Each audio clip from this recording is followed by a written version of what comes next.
তো চলো বন্ধুরা, দেখতেই পাচ্ছ আমি সকালে ব্যাচে আঁকাতে আঁকাতে একটা ছবি হালকা করে মনের মধ্যে যেটা এসেছিলো সেটা করে নিয়েছি। দেখো এবার ছবিটা কি জায়গায় কি রূপটা আসে তোমরা ক্রমশ দেখতে পাবে আস্তে আস্তে যদি লক্ষ্য করে দেখো। তো বুঝতেই পারছো আমি একটু হালকা করে নিয়েছিলাম।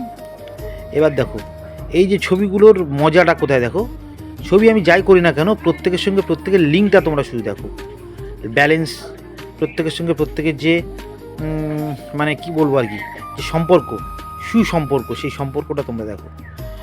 আর দেখতেই পাচ্ছ ছবিটা কি করতে চাইছে, কি বোঝাতে চাইছে, তোমরা সেটা একটু বলে আমাকে বোঝাবে।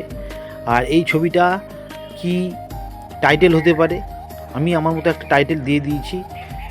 তোমাদের কাছ থেকে শুনতে চাই বন্ধু যে এই ছবি টাইটেলটা অ্যাকচুয়ালি কী হতে পারে, তোমরা কি ভাবছো, তাহলে আমি বুঝতে পারবো যে তার মধ্যে সফল টাইটেল কোনটা।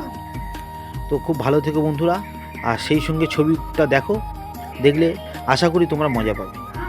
আর দেখতেই পাচ্ছ ভিডিওটা একটু সাইড হয়ে গেছে, ও তো বাচ্চা ছেলে, ক্লাস 6-এ পড়ে, ওর নাম হচ্ছে গিয়ে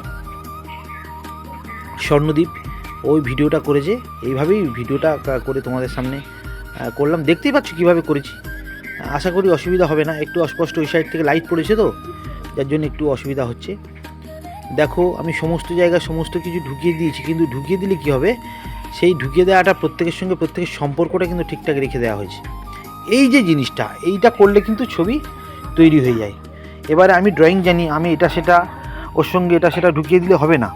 আর তাহলে কি হয়, ড্রয়িং একটা হবে কিন্তু ওই যে সম্পর্কটা ঠিকঠাক তৈরি হবে না।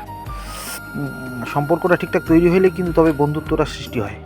ঠিক ছবির ক্ষেত্রেও ঠিক তাই, তুমি সম্পর্ক যদি ঠিকঠাক প্রতিস্থাপন করতে পারো তাহলে তোমার দ্বারা একটা ভালো ছবি সৃষ্টি হতে পারে। আমি এই ছবিগুলো পেন্সিলে করছি, হয়তো সময় পাচ্ছি না, কিন্তু সমস্ত কিছুর এই লেআউটটা আমার কাছে রয়ে গেল। আমি এগুলো পরে কি বলবো আর কি, ব্ল্যাক কালার দিয়ে, তোমরা সবই জানো বন্ধুরা, আমি কার্ডবোর্ডের উপরে কনভার্ট করব, তখন তোমাদেরকে সব দেখাবো। একটু টাইমের সমস্যা, সময়ের সমস্যা, তো ছেলে মেয়েদের আঁকাতে তার মাঝখানেই আমি তোমাদের এই কাজগুলো দিচ্ছি। তোমরা দেখো, আর যদি ভালো লাগে একটু কমেন্ট করো আর শেয়ার করো, আর অন্যজনকে দেখার সুযোগ করে দিও।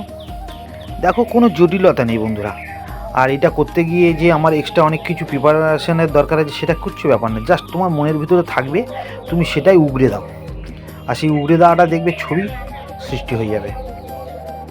আর যেটা আমার তরফ থেকে হচ্ছে, দেখো যা, খুব ভালো থেকো। যদি ভালো লাগে বন্ধুরা একটু শেয়ার করে দিও, আমার তাহলে বেশি ভালো লাগবে। খুব ভালো থেকো।